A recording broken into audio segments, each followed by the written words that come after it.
कांग्रेस के हंगामे के बीच सुप्रीम कोर्ट का बड़ा फैसला। ईडी के सबसे बड़े हथियार को सुप्रीम कोर्ट से मंजूरी मिली। Prevention of money laundering act PMLA के तहत जांच, गिरफ्तारी, संपत्ति जब्ती का और कुर्की का अधिकार सुप्रीम कोर्ट ने कहा जायज है। पीएमएलए रद्द करने की याचिका खारिज की। सुप्रीम कोर्ट ने पीएमएलए को लेकर 242 याचिकाएं एक साथ रद्द की। ईडी की ताकत को सुप्रीम मंजूरी मिली। और यह जो अभी तक कहा जाता रहा कि ये असल में पॉलिटिकल लोगों की तरफ से इसको विच हंट के लिए इस्तेमाल करने के लिए पावरफुल किया गया है, आज जब लीगल स्क्रूटनी हुई तो उसको पाया गया नहीं, ये जायज है और इसको काम करते रहना चाहिए। Prevention of money laundering act यानी पीएमएलए के तहत प्रोविजन की वैधता बरकरार रखी गई। ईडी की ताकत को सुप्रीम मंजूरी मिली। एक तरीके से लेजिटिमेसी और बढ़ी। बस एक कॉल कर सकती है आपको कंगाल। खाली हो सकता है बैंक खाता। कैसे? देखिए मेरे साथ, जागते रहो सिर्फ मनी 9 पर। अभी डाउनलोड करें। गिरफ्तारी, पूछताछ, तलाशी, संपत्ति की जब्ती और जमानत की सख्त शर्तें, और इसमें कुर्की भी। वो संपत्ति जो सीज की गई, जब पाया गया कि सही, उसकी कुर्की भी ये जायज है। पीएमएलए के तहत जमानत के लिए सख्त शर्तें कानूनी हैं और इसको मनमानी के तौर पर नहीं देखा जाना चाहिए, यह भी सुप्रीम कोर्ट ने कहा। इसी सुप्रीम मंजूरी में यह भी शामिल कि ईडी ऑफिसर पुलिस अधिकारी नहीं है। ईसीआईआर को एफआईआर नहीं माना जा सकता, यह बात भी स्पष्ट की गई। ये दोनों डिफरेंट किस्म के दस्तावेज हैं। ईसीआईआर को एफआईआर के तौर पर नहीं देखा जाना चाहिए। ईडी ऑफिसर ईडी के लिए ईसीआईआर यानी अरेस्ट से जुड़े पेपर देना जरूरी नहीं है। कुछ मामलों में आधार बताकर गिरफ्तारी की जा सकती है, लेकिन आधार भी बहुत ज्यादा इलैबोरेटेड बताना आवश्यक नहीं। गिरफ्तारी की वजह बताकर हिरासत में एनफोर्समेंट डायरेक्टरेट की तरफ से ऑफिसर्स हिरासत में ले सकते हैं। यह एक तरीके से इस पूरे मामले को आज एक और मजबूती मिली। ईडी को पॉलिटिकल राइवलरी फिक्स करने के लिए सत्तारूढ़ दल के इंस्ट्रूमेंट के तौर पर जो लोग देखते थे, जाहिर है उनको इससे झटका लगा। सुब्रमण्यम स्वामी जी से यह बात मैं जरूर समझना चाहता हूं, क्या सर यह बात सच है कि इसको 2019 में इसको और धारदार बनाकर ड्रैकोनियन बना दिया गया क्या ओपोनेंट्स के लिए सर? और सुब्रमण्यम स्वामी अब मेरे साथ नहीं ऐसा बताया जा रहा है, लेकिन उन्होंने दो महत्वपूर्ण बातें कही 2019 के संदर्भ में। ये सवाल मैंने पहले भी किया था, तो उन्होंने कहा कि इस पे निर्भर करता है कि आप किस तरफ खड़े होकर इसको देख रहे हैं, आपका पॉइंट ऑफ व्यू क्या है। अगर आप इस समय विपक्ष में हैं और आपने ऐसा कुछ किया हुआ है कि कोई गुंजाइश है जहां ईडी आ सकती है और पीएमएलए के तहत या फेमा के तहत कार्रवाई हो सकती है, तो हो सकता है आपको ये लगे। लेकिन अगर आपने कुछ किया नहीं है तो डरने की आवश्यकता क्या है? चरणजीत सापरा के पास ये सवाल लेकर मैं जाऊंगा।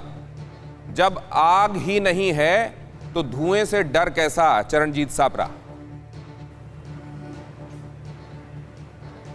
देखिए गौतम जी, हमें किसी का डर नहीं है और ईडी को जितनी तहकीकात करनी है वो कर सकते हैं, लेकिन हम बात करते हैं, हम विरोध कर रहे हैं जो सिलेक्टिव टारगेटिंग हो रही है। पिछले 7 वर्षों से हम देख रहे हैं ईडी का। अगर आप सारा रिकॉर्ड देखेंगे तो मेरे ख्याल से उनके कुल केसेस के अंदर से 68% केस जो हैं वो 2015 से लेकर के 2022 के बीच में हुए हैं, और उसमें जो उनका कन्विक्शन रेट है वो मात्र 0.5% है। अब इसको भी अगर साइड में रख दें तो हम ये देख रहे हैं कि एक तो ईडी का कन्विक्शन रेट कम है और फिर सिलेक्टिव टारगेटिंग हो रही है, यानी खाली विपक्ष के लोगों पर ही ईडी की रेड हो रही है। सत्ताधारी पक्ष के ऊपर एक भी रेड नहीं हुआ पिछले 8 वर्षों से। और फिर क्या होता है कि हेमंता बिस्वा अगर कांग्रेस में है तो उनको क्या कहा जाता है? पानी चोर कहा जाता है। लुई बर्जर केस उनके ऊपर आता है, ईडी की तमाम सारी इंक्वायरी होती है।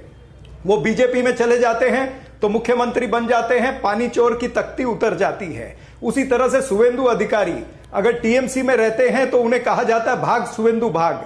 वही शुवेंदु अगर चले जाते हैं बीजेपी में तो बीजेपी के नेता बन जाते हैं। मुकुल रॉय का केस तो और भी अचंभव है, यानी वो टीएमसी में थे तो भ्रष्टाचारी थे, बीजेपी में गए तो सदाचारी हो गए, फिर टीएमसी में आए तो फिर भ्रष्टाचारी हो गए, ईडी की रेड उन पर हो गई। नारायण राणे का केस, नारायण राणे पर ईडी की इंक्वायरी जब कांग्रेस में थे, उसके बाद जब वो बीजेपी में चले गए तो केंद्र में वो मंत्री बन गए हैं। तो इस तरह से जो हम देख रहे हैं कि सिलेक्टिव टारगेटिंग होती है, तो ये सेलेक्टिव टारगेटिंग हमेशा होती रही है, सिलेक्टिव टारगेटिंग ये हमेशा होती रही है या भारतीय जनता पार्टी के राज में हो रही है? ये सवाल मैं आपके पास लेकर आऊंगा। ठीक है सर, आपने एक महत्वपूर्ण बात कही है, सेलेक्टिव टारगेट किया जा रहा है, चयन करके आइडेंटिफाई किया जाता है और उसके बाद टारगेट किया जाता है, देख लिया जाता है विपक्षी आदमी है, आने वाले दिनों में इसको टाइट करना है या फिर इसको भारतीय जनता पार्टी में लाना है, और इसलिए ये सेलेक्टिव टारगेटिंग हो रही है। राजीव जेटली, 3,985 ईडी ने मनी लॉन्ड्रिंग के और लगभग 24,893 केस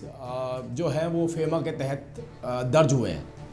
किसी ऐसा कोई केस बताइए जिस केस के अंदर कांग्रेस के नेता सड़कों पर बैठे हों। मल्लिकार्जुन खड़गे और चिदम्बरम साहब दोनों से ईडी ने अपनी इन्वेस्टिगेशन करी है, उनसे पूछताछ करी है, कितनी बार सड़कों पर बैठे। मैं एक आग्रह करना चाहता हूं ये सप्रा साहब से, सप्रा साहब के भविष्य का मैटर है, इनके कांग्रेस के कार्यकर्ताओं के भविष्य का मैटर है। केवल 2 व्यक्तियों के लिए पूरी कांग्रेस पार्टी पे ताला ना लगाएं।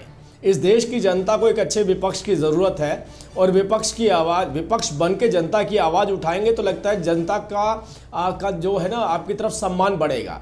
लेकिन 2 लोग जिनसे ईडी इन्वेस्टिगेशन या पूछताछ कर रही है, उनके लिए अगर आप देश रोकना चाहेंगे तो ये खामियाजा आपको फिर इस तरीके से उठाना पड़ेगा कि जो आपके हालात अभी हुए हैं, अगले हालात में तो शायद आपके दफ्तर के बाद ताला लग जाए।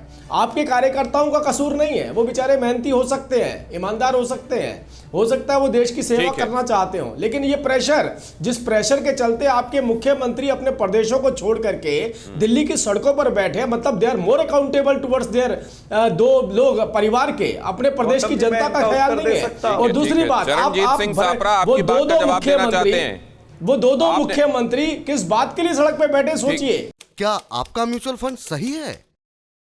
फिर क्यों नहीं हो रही कमाई? जानिए मेरे साथ म्यूचुअल फंड सेंट्रल में, सिर्फ मनी 9 पर। अभी डाउनलोड करें।